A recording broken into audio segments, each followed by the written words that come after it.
Hello students. राष्ट्रीय सुरक्षा के सम्मुख चुनौतियों पर हमारी चर्चा चल रही थी। हमने जाना था कि कौन से सैनिक खतरे दुनिया के सामने हैं जिसके कारण राष्ट्रों को सुरक्षा के संकट का सामना करना पड़ रहा है। बहुत सारे पारंपरिक हथियार, आणविक अस्त्र शस्त्र, बारूदी सुरंगें, जैविक हथियार, गृह युद्ध की स्थितियां और सबसे बढ़कर आतंकवाद सैनिक खतरों के रूप में दुनिया के समक्ष है। इन सैनिक खतरों के अलावा बहुत सारे असैनिक खतरे या चुनौतियां भी हैं जिन पर हम आज चर्चा करेंगे। ये खतरे सैनिक खतरों से कम नहीं है, क्योंकि इनके कारण मानवीय अस्तित्व दांव पर लगा हुआ है। मानव जीवन की सुरक्षा करना, स्वास्थ्य की रक्षा करना कठिन दिखाई देने लगा है। तो ये असैनिक चुनौतियां कौन सी हैं राष्ट्रीय सुरक्षा के समक्ष, इनको हम एक एक करके देखेंगे। ये चुनौतियां ऐसी हैं जो पारंपरिक रूप में मौजूद नहीं थीं। ये नवोदित चुनौतियां हैं, इसलिए इनको गैर पारंपरिक चुनौतियां भी कहते हैं। और इन चुनौतियों में सबसे प्रमुख है जलवायु परिवर्तन। जलवायु परिवर्तन के कारण मानव जीवन के समक्ष जो संकट उत्पन्न हुआ है, उसके कारण राष्ट्र चिंतित हैं। दुनिया का हर राष्ट्र चिंतित है, क्योंकि जलवायु का संबंध पूरी पृथ्वी से है। कुछ राष्ट्रों से ही ये संबंधित नहीं है। धरती का वातावरण अगर सही रहता है, अनुकूल रहता है, तो उसका लाभ सभी राष्ट्रों को मिलता है, और यदि वो प्रतिकूल हो जाता है तो उसकी हानि से कोई भी राष्ट्र बच नहीं सकता, चाहे वो कितना ही समृद्ध राष्ट्र हो। पिछड़े राष्ट्र की तो बात ही क्या है, उसे तो हानि उठानी ही है। ये जलवायु परिवर्तन है क्या? कैसे ये हानि पहुंचा रहा है? और क्यों ये समस्या सामने आई? आप देख रहे हैं कि धरती का तापमान बढ़ रहा है, ग्लोबल वार्मिंग हो रही है। धरती पर ऑक्सीजन कम हो रही है, और जो हानिकारक गैसें हैं उनकी मात्रा बढ़ रही है। कार्बन मोनोऑक्साइड, मीथेन, ओजोन, ये हानिकारक गैसेस हैं जिनको ग्रीन हाउस गैसेस कहते हैं। इनकी मात्रा वातावरण में बढ़ रही है। इस वजह से धरती का तापमान बढ़ रहा है। गर्मियों के दिन बढ़ रहे हैं, और इस जलवायु परिवर्तन के कारण बहुत सारे दुष्परिणाम देखने को सामने आ रहे हैं, दिखाई दे रहे हैं। इसके पीछे क्या कारण उत्तरदायी है? क्यों ग्रीन हाउस गैसेस बढ़ रही हैं? क्योंकि जो पेड़ पौधे ऑक्सीजन का उत्सर्जन करते हैं, अंधाधुंध उनकी कटाई हो रही है। आर्थिक समृद्धि की लालसा में, जीवन शैली को समुन्नत बनाने की लालसा में, ज्यादा से ज्यादा उपभोग की लालसा में, विलासिता की लालसा में ज्यादा बिजली उत्पादित की जा सके, इसलिए नदियों के नेचुरल प्रवाह को रोककर बांध बनाए जा रहे हैं।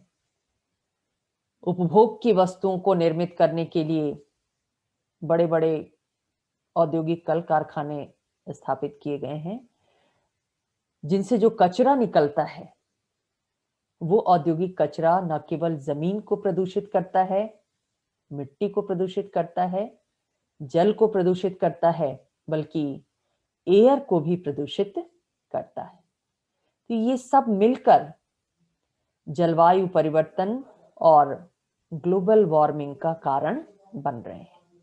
अब जब धरती का तापमान बढ़ रहा है तो ये न केवल मनुष्य के लिए घातक है, बल्कि धरती पर जितने भी जीव जंतु रह रहे हैं उन सब के लिए घातक है। बहुत सारे वन्य जीवों की प्रजातियां नष्ट हो रही हैं क्योंकि इतना ज्यादा तापमान वो नहीं झेल पा रहे हैं। समुद्र में भी औद्योगिक कचरों को डालते जाने के कारण जो समुद्री जीव जंतु हैं वो दुष्प्रभावित हो रहे हैं, और जो मनुष्य समुद्री जीव जंतुओं को अपनी खाद्य सामग्री के रूप में उपयोग में लाते हैं, उनके सामने खाद्य संकट उपस्थित हो रहा है। मानवीय सुरक्षा की समस्या बढ़ रही है।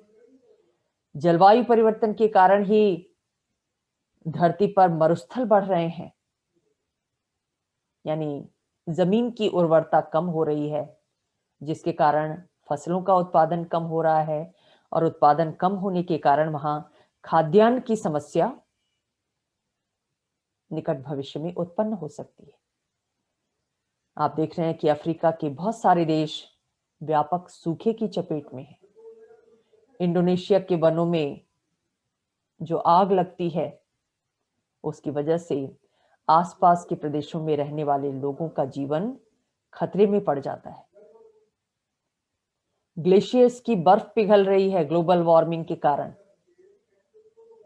बर्फ पिघलने के कारण समुद्र का जल स्तर बढ़ रहा है, और जल स्तर बढ़ने के कारण जो द्वीप देश हैं, बहुत सारे द्वीप देश समुद्र में समा जाने की कगार पर हैं। नीरू, किरबाती, मालदीव्स जैसे देशों को समुद्र में समा जाने का खतरा सता रहा है। यहाँ जो लोग रहते हैं उनके सामने जीवन का, सुरक्षा का, मानवीय सुरक्षा का संकट मंडरा रहा है। ये कोई सैनिक संकट नहीं है, ये पर्यावरणीय संकट है, जिस संकट के कारण मनुष्यों की सुरक्षा, राष्ट्रों की सुरक्षा के सामने एक बड़ी चुनौती पेश हो रही है। और इस चुनौती का समाधान अगर समय रहते सही ढंग से नहीं किया गया तो मानवीय सुरक्षा, मानवीय अस्तित्व खतरे में है। तो ये एक बड़ा असैनिक संकट है, असैनिक चुनौती है राष्ट्रों के समक्ष, मानवता के समक्ष। दूसरी जो चुनौती है वो है मादक पदार्थों और मनुष्यों की तस्करी। ये भी राष्ट्रीय सुरक्षा पर एक बड़ा खतरा है, मानवीय सुरक्षा के समक्ष चुनौती है।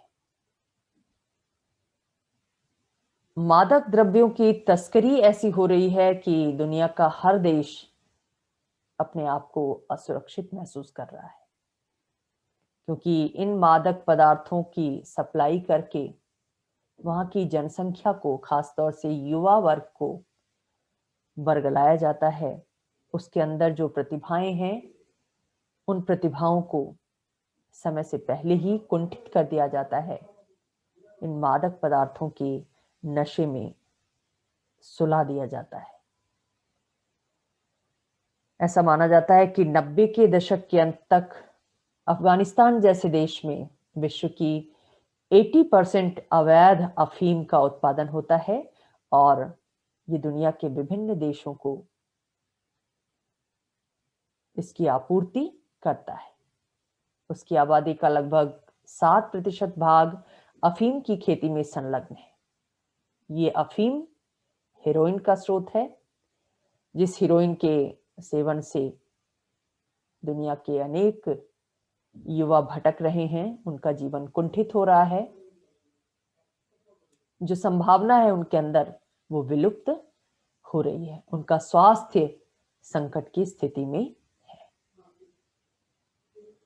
तो मानवीय संसाधन असुरक्षित हो रहा है इन मादक पदार्थों के कारण।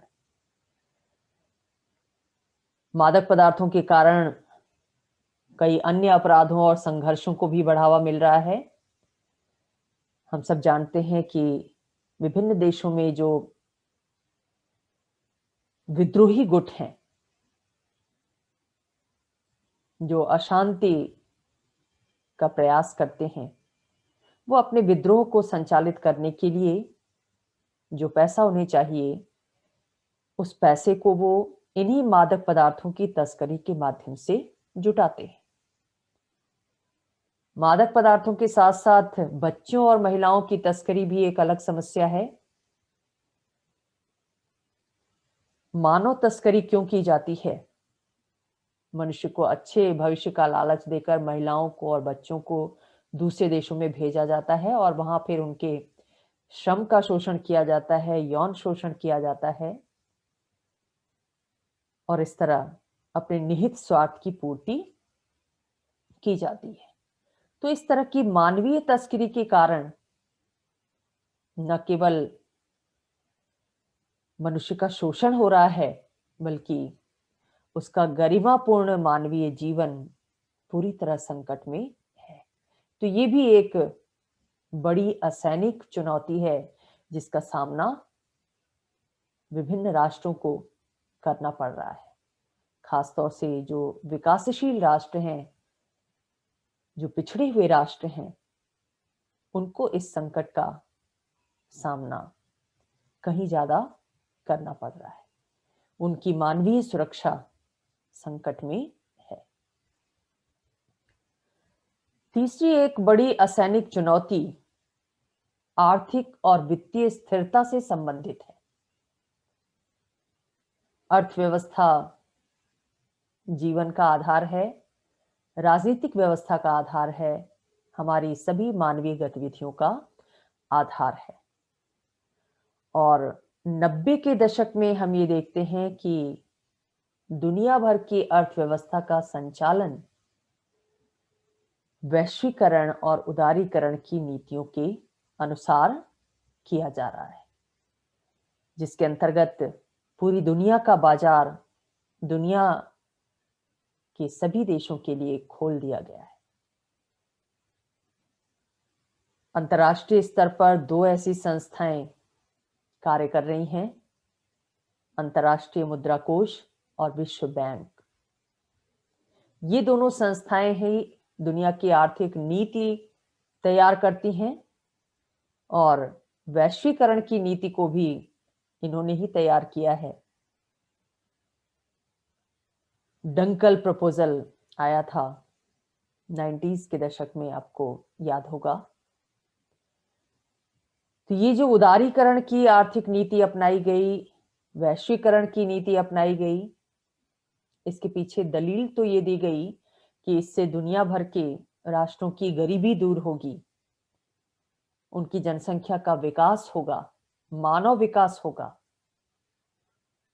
लेकिन इसका रिजल्ट अगर हम देखें तो ये पाते हैं कि इन नीतियों का लाभ बड़े बड़े देशों को तो मिला, या जिन देशों को मिला इनका लाभ उसमें भी समृद्ध वर्ग को तो मिला, लेकिन एक बहुत बड़ा भाग उनकी जनसंख्या का इसका लाभ उठाने से वंचित रह गया। उसकी दुर्दशा को बढ़ाने का कार्य किया गया इन नीतियों के माध्यम से, और उस दुर्दशा का दुष्परिणाम विभिन्न देशों में गृह युद्धों के रूप में, आंतरिक अशांति के रूप में देखने को मिल रहा है। अर्जेंटीना में हमने देखा कि खाद्य पदार्थों के लिए दंगा भड़क गया और उस दंगे के असर से सरकार भी गिर गई। अफ्रीका के जो छोटे छोटे देश हैं, गरीब देश हैं, उन देशों को ऋण की समस्या ने घेर लिया है। अपनी जरूरतों को पूरा करने के लिए वो अंतर्राष्ट्रीय संस्थाओं से ऋण ले रहे हैं और ऋण को चुकता नहीं कर पा रहे हैं, ऋण के जाल में फंसते जा रहे हैं। हमने देखा कि समसामयिक कोविड-19 संकट के दौर में दुनिया भर के मजदूरों का जीवन लॉकडाउन के कारण संकट में पड़ गया। अर्थव्यवस्था दुनिया भर की बुरी तरह से प्रभावित हुई है। करोड़ों लोग बेरोजगार हुए हैं और बेरोजगारी के कारण मानव जीवन दुष्प्रभावित हुआ है। तो जो वैश्विक आर्थिक नीतियां अपनाई गईं, उन नीतियों में जो क्षेत्रगत विभेद देखने को मिला कि कुछ क्षेत्र तो विकसित हुए, दूसरे क्षेत्र उस रूप में विकसित नहीं हो सके। तो इस विभेद के कारण मानवीय सुरक्षा का संकट उपस्थित हुआ है। गरीबी दूर तो हुई है, लेकिन बहुत सारे वर्ग इस विकास का लाभ नहीं उठा सके। अमर्त्य सेन के शब्दों में कहा जाए तो समृद्धि के कुछ द्वीप तो दिखाई दे रहे हैं, लेकिन ज्यादातर जनसंख्या अब भी वंचना का शिकार है।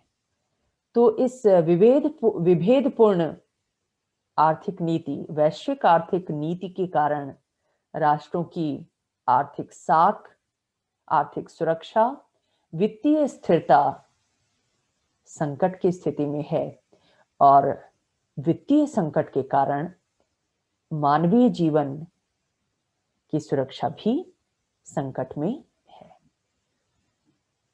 राष्ट्रीय सुरक्षा संकट में है। तो ये बहुत सारी सैनिक और असैनिक चुनौतियां हैं जो इस समय दुनिया के राष्ट्रों को अपनी सुरक्षा के लिए झेलनी पड़ रही हैं। हालांकि इन चुनौतियों का सामना विभिन्न राज्यों के द्वारा, विभिन्न राष्ट्रों के द्वारा नई नई रणनीतियां अपनाकर करने का प्रयास किया जा रहा है।